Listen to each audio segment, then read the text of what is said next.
ছি ছি রে নুনি ছি ছি ছি ছি রে নুনি ছি রে ছি রে ছি ছি ছি ছি রে নুনি ছি ছি ছি ছি রে নুনি ছি রে ছি রে ছি।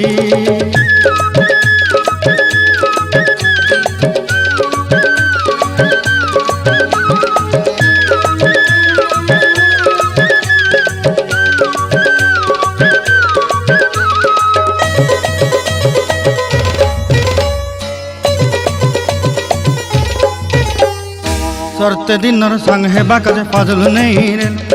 सरते दिनर संग हेबा काजे गजल नहीं रेल बंजारुनी मार पाके जाई नियम करी रेल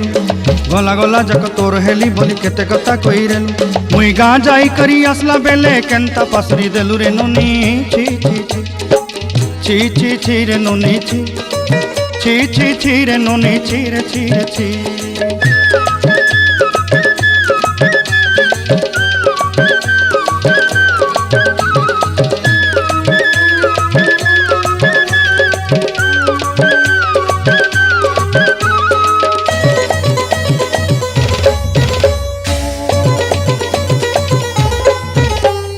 धन के देखलु तुई ननी सिना मन के चिन्हलु नाय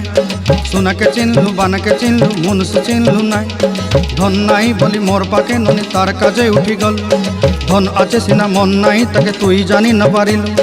गोटे दिन मिसा जोगी देलु नाई केड़े कथा करी देलु मुई गाँ जाई करी आसला बेले केंता पासरी देलु रे ननी छी छी छी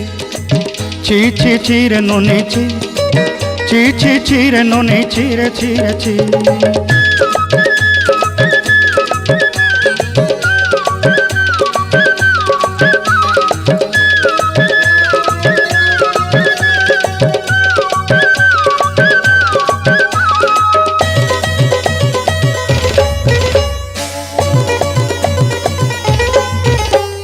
तोर कथा धरी ऋण बाड़ी धरी सब कथा करी माली मुदी गुना पहरी पांदल सब किनी दही रेली तोर कथा धरी ऋण बाड़ी धरी सब कथा करी रेली माली मुदी गुना पहरी पांदल सब किछि दही तोते सरदा बोली रंग फटाई किनी संगाई दही रेली घरे भोजी भात लगी छेली मेंढा किनी रखीदेली आमर घरे नसाई देलु नानी सबू आशा मोर काय दुख दुई देलु मुई गाँ जाई करी आसला बेले केंता पसरी देलु रे नुनी छी छी छी ची ची ची रे नुनी ची